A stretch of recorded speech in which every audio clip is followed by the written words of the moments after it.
The isothermal gas compressibility for the real gas behavior in the case of real gases is somewhat complicated than the ideal gas. And for that, if you remember, we said the Z and P, they both are now functional pressures. So if I want to take the derivative of the dV over dP, then the denominator, which is Z, is also a function of pressure.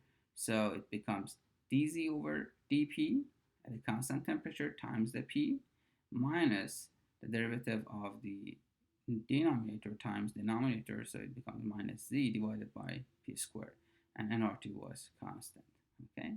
Now if I plug this equation back into the gas compressibility equation that we had, then the V is basically minus P over Z nRT, and for the derivative I have this term. Okay. And then I can multiply this to, so as the nRT goes with nRT, P goes with P, and then I can simplify this equation to Cg being equal to 1 over P minus 1 over Z times dZ over dP. Okay, so this is the equation of the gas compressibility in the case of real gases. So the difference here is we just need to find the corresponding Z value and then the derivative of the Z with respect to pressure at that point to be able to find the Cg. So the ideal part of the equation is when the Cg is equal to 1 over P, and we have a correction to the ideal to make it real, and the correction is 1 over Z times dZ over dP. Okay. So here is an example to calculate the coefficient of isothermal compressibility of methane at 1000 psi and 68 degree Fahrenheit. So I know the gas is methane and the pressure and temperature is given. So I write the compressibility equation, the gas compressibility equation, which is 1 over P minus 1 over Z dZ over dP. So the pressure is given 1000, so I have that. So here I need to find the Z factor. I know the gas is methane, okay?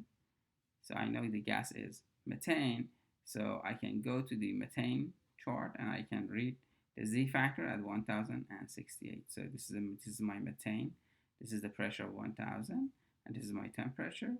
So the Z factor is 0.9, and right at that point I draw a tangent to the Z chart and I read the slope of the line.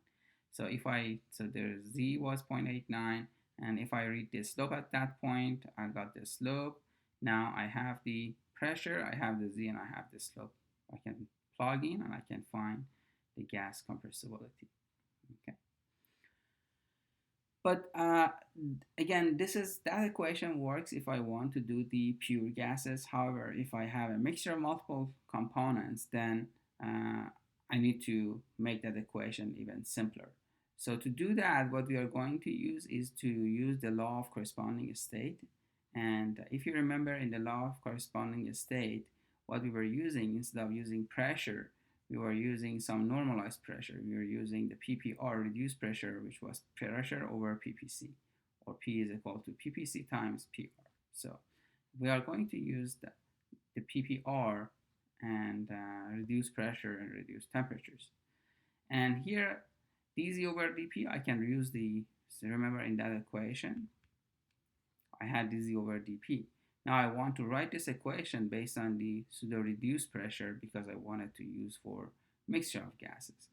And this dZ over dP, I can use a chain rule. So the chain rule says dZ over dP can be written as dZ over dPPR times dPPR over dP. Okay, so I'm gonna replace that derivative with this term. Okay, and dPPR over dP, I know the derivative of dP versus dPPR becomes 1 over PPC. Okay, so derivative of dPPR over dP becomes 1 over PPC. Okay, and we have and because the PPC is a constant, if you remember, and we have this term to replace here, and then I can rewrite the equation. So dZ over dP becomes now 1 over PPC times dZ over dPPR. Okay. I'm just replacing this dPPR over dP with 1 over ppc. So now if I look at the equation again, the Cg was 1 over p minus 1 over z times dz over dp. Instead of p, I'm going to put ppc times ppr. So it becomes 1 over ppc times ppr minus 1 over z. I have it. Instead of dz over dp, I'm going to replace this term. So if I do, I'll come up with this form. I can take the ppc out. I can factor the ppc out and multiply by Cg. So, and define the CPR. So the CPR, reduced gas compressibility, is equal to Cg times ppc. And that's equal to 1 over ppr minus 1 over z dz over dppr. So now what we have is the gas compressibility in terms of reduced pressure and reduced temperatures. This is easier because now I can go ahead and use the universal gas compressibility chart, which was based on the TPR and PPR for gas mixtures or for any kind of gas to calculate the CPR. Okay, so here is an example which says find the coefficient of isothermal compressibility of dry gas with a specific gravity at the reservoir pressure and temperature. Again, here the composition is not given, only the specific gravity is given. So I write the equation, and CPR is 1 over PPR minus 1 over ZdZ over dPPR. And then since the gas gravity is only given, I can find the TPC and PPC from figure 311. And then when I have the TPC and PPC, I can find the TPR and PPR. That's simply the reservoir temperature divided by supercritical temperature and reservoir pressure divided by supercritical pressure. Remember, this temperature needs to be converted to Rankine by adding 460, and the pressure needs to be converted to PSI by adding 14.7. So if I do that, then I'll get the TPR and PPR values. Now that I have the TPR and PPR, I can go and find the TPR PPR value. So the Z value is 0.85, and right at this point, I can find the derivative. So the slope of line at that point, I can get that number and then plug in back to the equation to find the CPR. I have the CPR. I know the CPR was Cg times PPC. So CPR, we got it. PPC, we calculated at the beginning. Here, PPC, we calculated at the beginning. And we can use that back here to calculate the Cg value. Okay. But again, in this example, the composition was not given, but most probably when you see in your homework assignments and the questions, you will have the gas composition. And when you have the gas composition, you don't use figure 311 because you have the composition. You just need to find, follow the steps that we used to find the Z factor in chapter 3. But to make this even more simpler, people, they come up with the graphs, and because finding the derivative of the Z from the Z chart and the slope might not be that easy, so people, they try to skip that part by generating another type of type curves.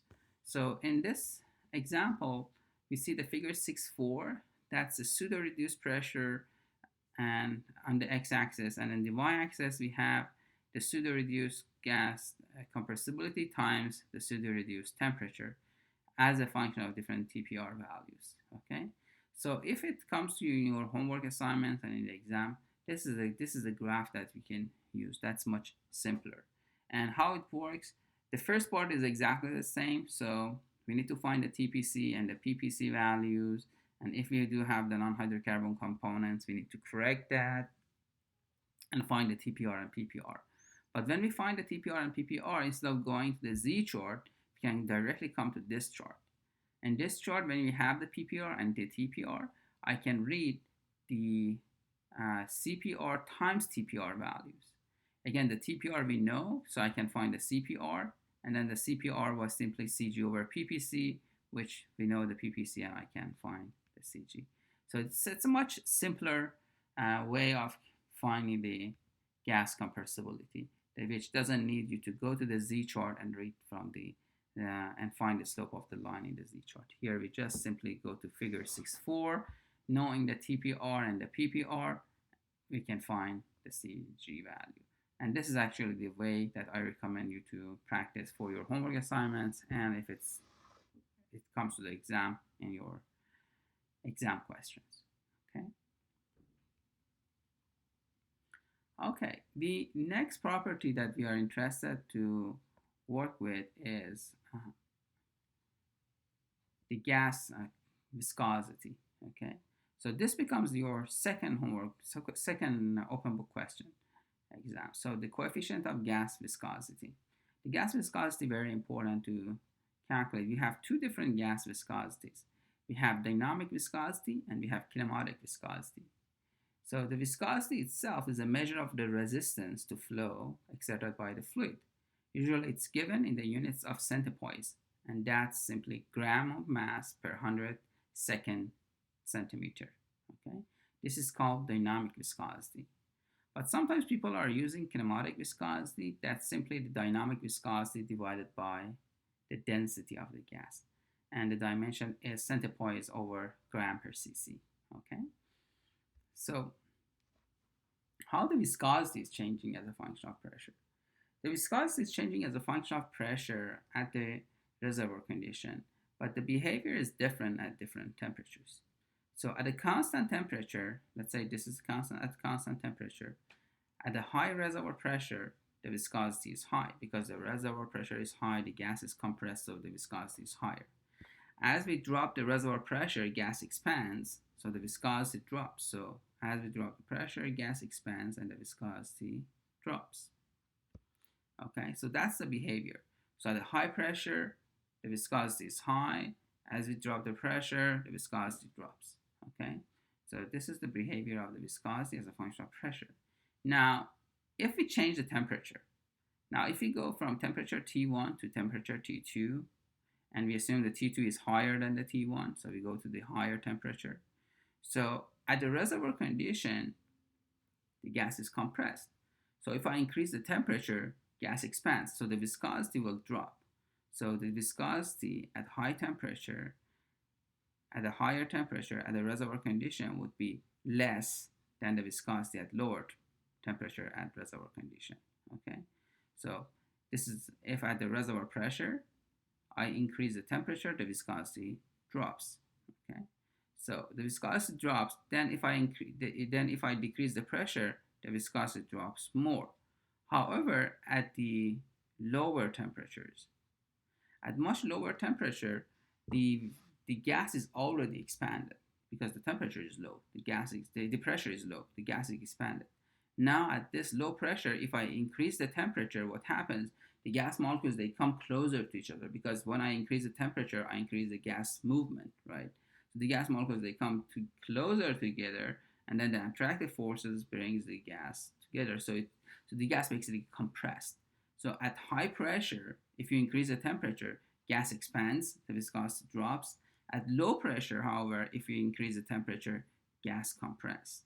Okay, so the viscosity goes up. So at lower temperature, by increasing the temperature, viscosity goes up. At higher pressure, by increasing the temperature, viscosity goes down. So this is a very important graph showing the viscosity behavior at two different temperatures. Okay. So these are different viscosity, different behavior of the viscosity of pure component, like viscosity of ethane at different temperatures and different pressures. But when we want to calculate the viscosity of the pure component or mixture of the components, this is the equation that we are going to use. So in the next part, we are going over the application of this equation in finding the real gas viscosity at different reservoir pressure and temperature.